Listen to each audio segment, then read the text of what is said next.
ये भाव से एक एक श्लोक महादेव की पूजा है, एक एक श्लोक शंकर भगवान की वंदना है। भले हमारी समझ में नहीं आता एक भी श्लोक, लेकिन ये बोलने मात्र, श्रवण करने मात्र से पुण्यदायक है। भगवान महर्षि वेदव्यास जी का प्रसाद है। हम तो रोज गाते हैं सभी श्लोक, इसलिए भाव से श्रवण करें। जो शौनकादि महात्माओं ने सूत पुराण का संबोधन किया है और जो कथा कह रहे हैं उसके प्रति अहोभाव प्रकट किया है। सूत सूत महाभाग चिरंजीव सुखी भव यश्रा वयसी नस्तात शंकरो परमां कथा शंकरो परमां कथा। भगवान शिव जी की कथा क्या देती है? शिव जी की कथा शांति का दान देती है, और शांति देने वाला एक ही देव है, महादेव है। ब्रह्मा जी ने नारद जी को कहा था कि नारद जी, शिव के भजन के बिना किसी को शांति मिली नहीं और मिलने वाली भी नहीं। शांति स्तैन बिना नहीं। इसीलिए जिनको शांति उपलब्ध करने, उनके लिए भगवान शिव का भजन करना ही पड़ेगा। शिव के बिना किसी को शांति नहीं मिलती।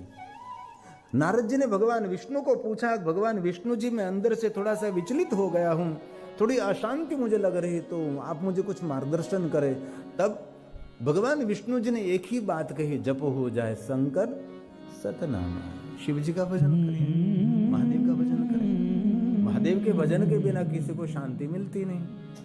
ये तुलसी का प्रसाद है। जप हो जाए शंकर सतनामा। शिव जी का भजन करने से हर व्यक्ति को शांति मिलती है। अनुभूति करना, कभी जीवन में कहीं ठीक नहीं लग रहा, कभी उद्वेग चल रहा है, बेचैनी हो रही है। बहुत लोगों के जीवन में बेचैनी रहती है। चैन के बिना साइकिल भी नहीं चलती और चैन के बिना जीवन भी नहीं चलता। और ज्यादातर लोग बेचैन होते हैं, अंदर से विचलित रहते हैं, भयभीत रहते हैं, अंदर से डरावनापन रहता है। शिव जी का भजन डरावनापन दूर करता है। बहुत लोग ऐसे हैं, बाहर से दिखाई देते हैं बहुत, लेकिन अंदर से कुछ डर लग रहा है उसको, अंदर से कुछ भयभीत है, विचलित है, डिस्टर्ब हो रहा है, कुछ ना कुछ तो है ही। बहुत सारे लोगों को हमने देखा है, बोलते नहीं लेकिन अंदर से भयभीत है। लेकिन इस सभी भयों में से मुक्त होने के लिए एक ही मार्ग है, भगवान शिव का स्मरण करें, महादेव को याद करें। ये भगवान विष्णु ने गाया है, रामचरितमानस का है। जप हो जाए शंकर सतनामा हो यही हृदय तुरत विश्रामा हो यही हृदय तुरत तुरंत यही समय आपको विश्राम की अनुभूति होगी। और बहुत दिल से एक बात कहना चाहता हूं, कभी भी अंदर से खिन्नता लगे, एंजाइटी होने लगे और कभी डरावनापन होने लगे, आपको कुछ भी नहीं करना है। दो बात, एक तो पंचाक्षर मंत्र का जाप करने के लिए बैठ जाओ माला लेकर, अथवा ये न हो सके तो हनुमान चालीसा, अथवा ये न हो सके तो हनुमान चालीसा का पाठ करने लगो। इसी समय भय सभी दूर दूर चला जाएगा। अनुभूति तो करें, लेकिन हम डिस्टर्ब हो जाते हैं, इस कमरे में से उस कमरे में, इस कमरे में से। और कभी ऐसा हो रहा है तो थोड़ी खुली हवा में रहो, थोड़ी एकदम खुली हुई हवा। सब कुछ बंद रखने की जरूरत नहीं है। ऑक्सीजन बाहर से आता है, अंतरिक्ष में से आता है, वृक्ष में से आता है। घर में कोई ऑक्सीजन मशीन नहीं रखा है कि इसमें से ऑक्सीजन उत्पन्न हो रहा है।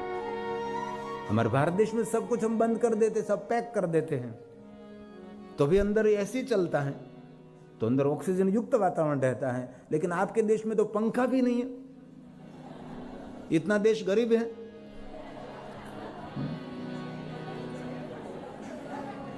हमारे देश में तो हम पंखा भी रखते हैं, एसी भी रखते हैं, इसलिए आप कभी ऐसा नहीं कहना कि भारत देश निर्धन है। भारत देश जैसा कोई धनपति देश भी नहीं है। इसलिए हमारे देश के प्रति कभी ऐसा नहीं बोलना। मैंने बहुत घर में रहा हूं, भरत भाई के कमरे में भी पंखा नहीं है।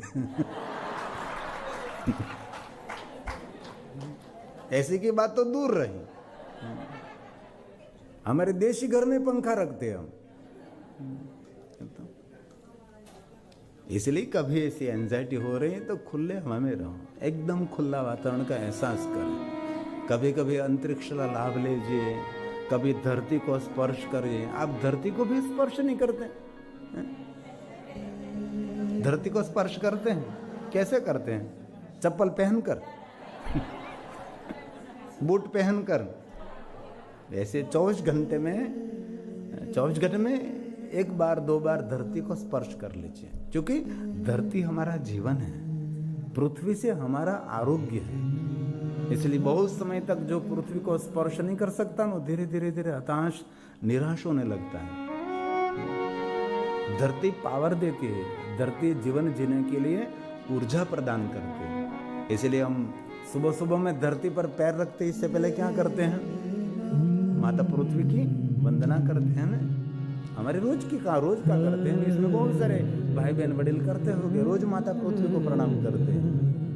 समुद्र वसने देवी पर्वतस्तन मंडले विष्णु पत्नी नमस्तुभ्यं। प्रणाम करता पाद स्पर्श क्षमस्व मे, पाद स्पर्श क्षमस्व मे। इसलिए ऊर्जा मिलती है, जीवन मिलता है वहां से। इसलिए बहुत लोग ये छोटी छोटी बात नहीं जानते, इसलिए उसका चेहरा खिला हुआ नहीं रहता, बुर्जा हुआ चेहरा रहता है। और पुष्प भगवान को खिला हुआ पुष्प अर्पण करते हैं, बुर्जा या पुष्प भगवान को अर्पण नहीं करते। इसलिए भगवान को हम फूल चढ़ाए तो खिला हुआ फूल, तो पुष्प की तरह हमारा चेहरा भी खिला हुआ होना चाहिए, तो भगवान बहुत प्रसन्न रहते हैं। तो भगवान महर्षि वेदव्यास जी ने कहा, शांकरो परमहम कथा। शांति देने वाली भगवान महादेव की कथा। कथा क्या देती है? कथा शांति देती है। शांति देने वाले भगवान स्वयं शिव है। सभी देवता अशांत हो जाते हैं तो भगवान महादेव के पास जाते हैं और शिव जी को कहते हैं, भगवान हम सबको शांति प्रदान करें। और शिव के चरणों में ही शांति है ना। इसलिए महादेव के लिए हम गाते हैं, शांताकारम शिखर शयनम। शिखर पर शयन करने वाला देव है। पहले शिखर पर सो रहा ऐसी बात नहीं। शिखर का अर्थ है सभी बातों में शिखरस्थ है, उससे ऊपर कोई नहीं जा सकता। हर कथा में मैं कहता हूं कि शिव इतने श्रेष्ठ देवता हैं, शिखरस्थ देव है। तप मार्ग में शिखरस्थ, ध्यान मार्ग में शिखरस्थ, ज्ञान मार्ग में शिखरस्थ, उदारता में शिखरस्थ। सभी बातें कोई भी दृष्टि से शिव जी को देखे, महादेव जी कैसे देव है, सभी बातों में शिखरस्थ है, उससे ऊपर कोई नहीं जा सकता। लोग ऐसा मानते हैं शिखर शयन में, शिखर पर भगवान सोया रहता है, ऐसा नहीं, शिखरस्थ है। शांताकारं शिखर शयनं नीलकण्ठं सुरेशं विश्वाधारं स्फटिकसदृशं गौरवर्णं शुभांगं गौरीकान्तं त्रिनयनयनं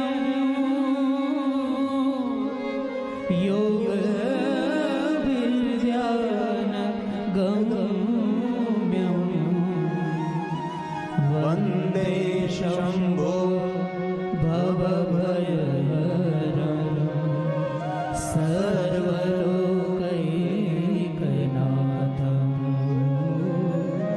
सर्वलोकैकनाथं। भगवान शिव जी की कथा शांति का दान करती है। कथा क्या देती है? कथा शांति देती है। जीवन में संपत्ति का जरूर मूल्य है, लेकिन संपत्ति से ज्यादा शांति का मूल्य है। संपत्ति तो आप पुरुषार्थ करते भी कहीं मेहनत कर से ले सकते, लेकिन शांति कहीं पुरुषार्थ से नहीं मिलती। शांति भगवान के स्मरण से ही मिलती है। ऐसा कोई प्रयास नहीं कि चलो भाई यहां मेहनत कर लीजिए, यहां पुरुषार्थ नहीं, कुछ भी नहीं होता। पुरुषार्थ से, मेहनत से सफलता मिलती है, धन संपत्ति, वैभव, जमीन जागीर, बहुत कुछ मिलता है। लेकिन शांति के लिए तो ईश्वर का स्मरण ही करना पड़ेगा, ईश्वर को याद ही करना पड़ेगा। ऐसी सुंदर सुंदर बातें शिव महापड़ ग्रंथ में कही है। तो शिव महापड़ ग्रंथ के प्रारंभ में नारद जी की सुंदर कथा कही है। एक कथा रामचरितमानस, श्रीमद् भागवत कथा, शिव महापड़ ग्रंथ सब में कही है। नारद जी ने गंगा के तट पर तपस्या की। गंगा तट क्यों?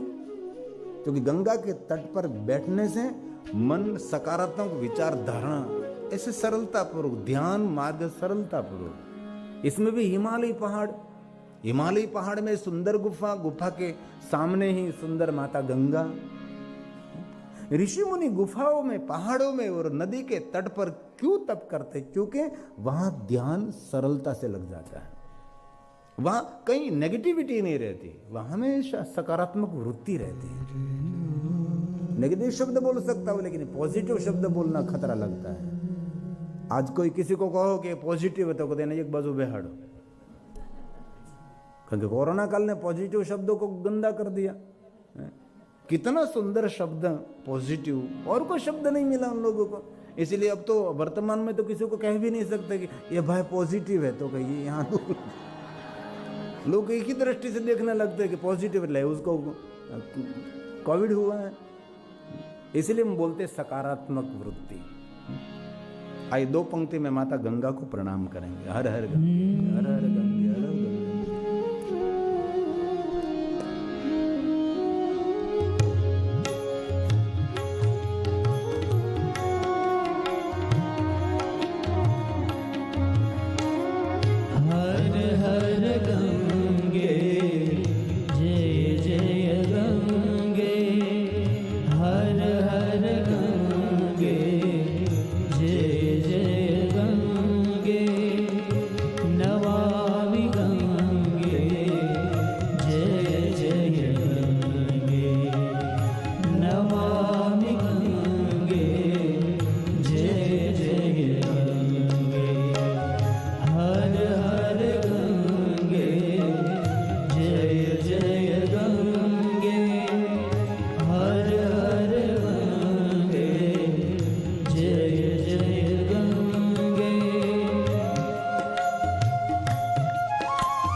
ताली से ज्ञान तंतु सक्रिय होते,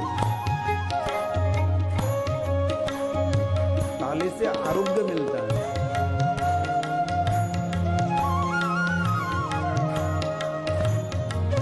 ताली उत्साह और कीर्तन का एक अंग है। सूर सरिधारा भक्त उधारा, सूर सरिधारा भक्त उधारा, त्रिभुवन तारिणी जय जय गंगे, त्रिभुवन तारिणी जय जय गंगे, हर हर गंगे जय जय गंगे, हर हर गंगे जय जय गंगे। गंगा जी को याद करने से मंगल नहीं सर्व मंगल होता है, सुमंगल होता है। भूप भगीरथ जो रामचरितमानस तुलसी ने गाया, भूप भगीरथ सुर सरियारी, भूप भगीरथ सुर सरियारी, सुमिरत सकल सुमंगल खानी, सुमिरत सकल सुमंगल खानी,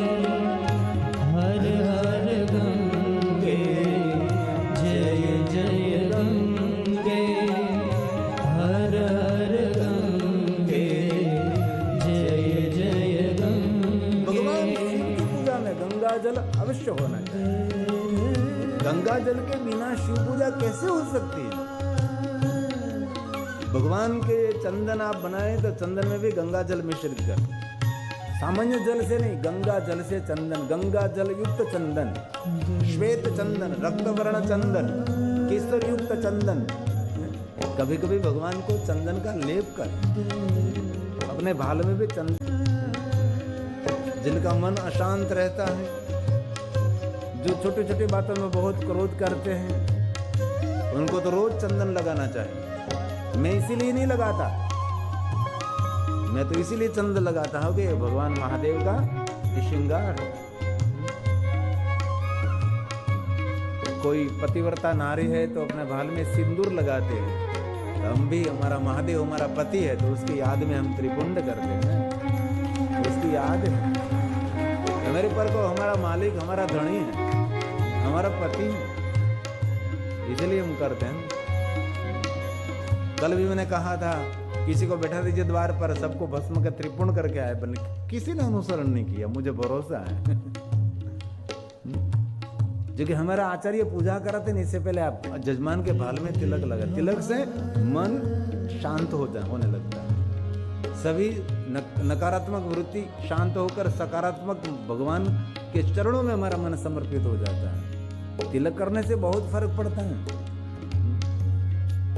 भगवान की पूजा तिलक के बिना कभी नहीं होती।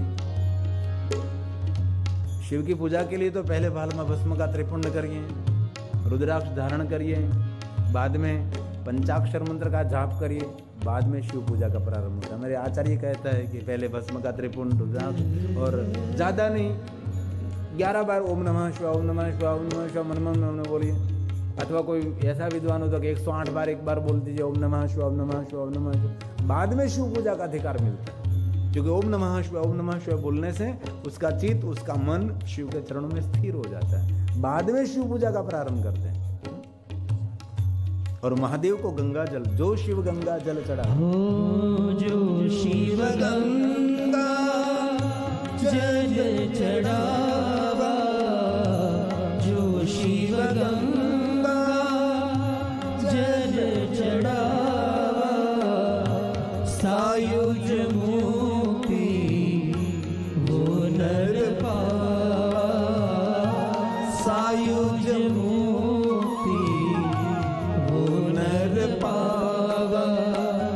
हर हर गंगे जय जय गंगे, हर हर गंगे जय जय गंगे, नमामि गंगे जय जय गंगे, नमामि गंगे जय जय गंगे।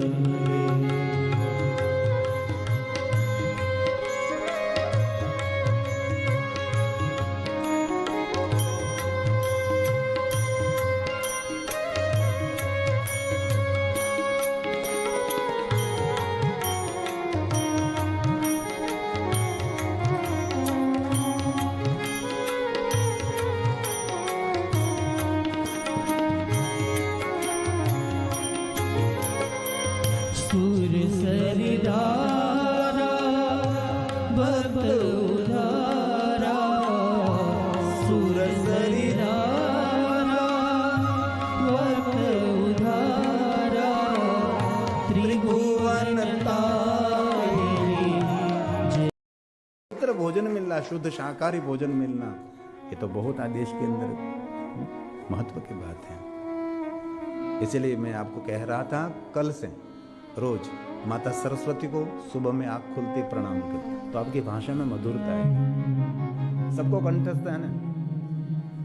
या कुंदेन्दु तुषार हार धवला, बोलिए बोलिए, साथ में गाइए, लहर से गाइए। या शुभ्र वस्त्रावृता,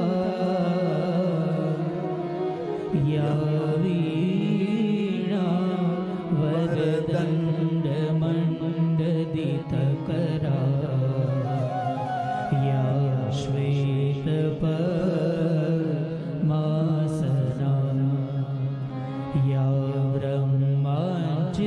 शंकर प्रवृत्ति दैवै सदा वंदिता सा पातु सरस्वती भगवती निशेष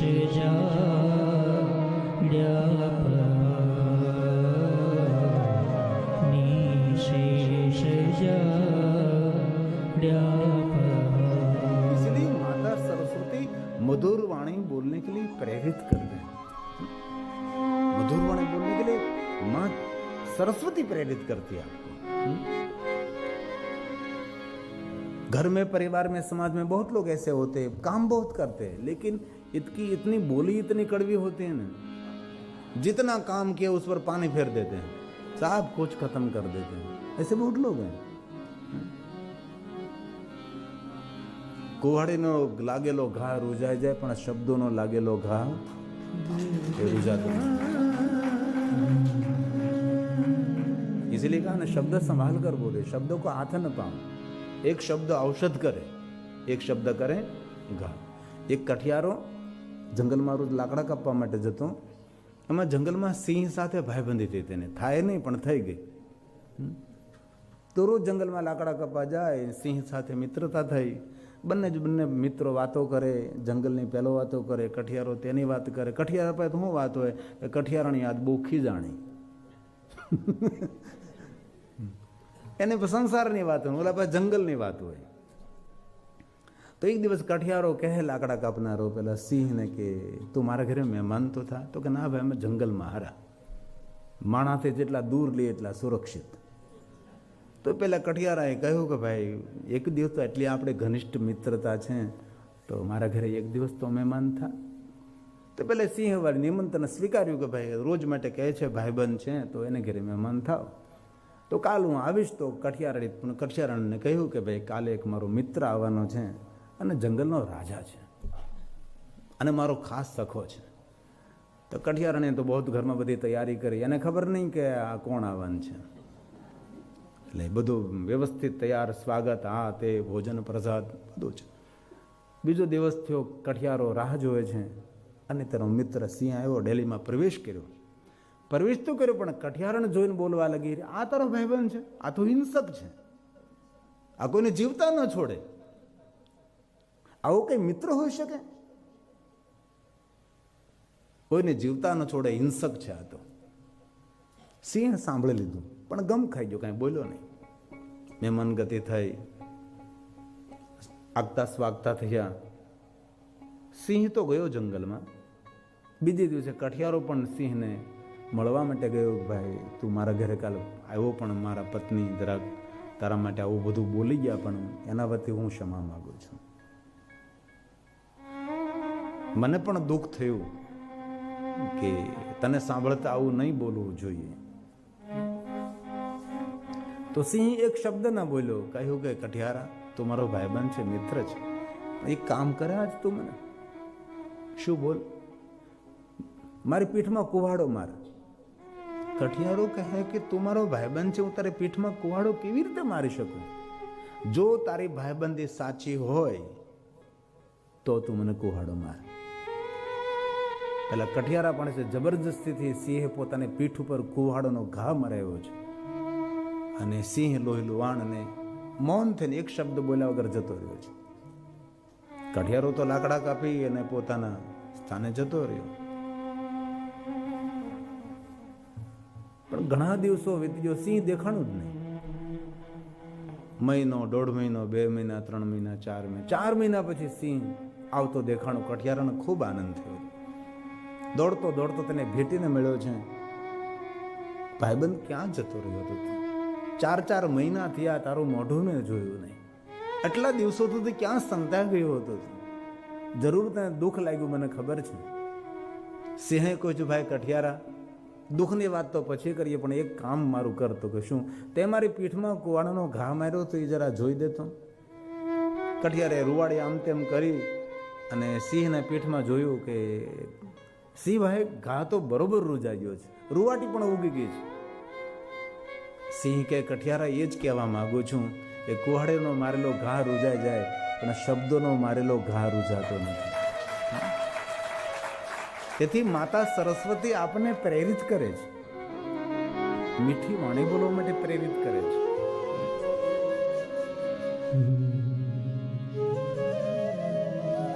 કથા આપણને કંઈક આપે છે, કથા આપણા જીવનને બદલે છે, અને કથા શ્રવણ કર્યા પછી જીવનમાં કંઈ બદલાવ તો આવવો જ જોઈએ.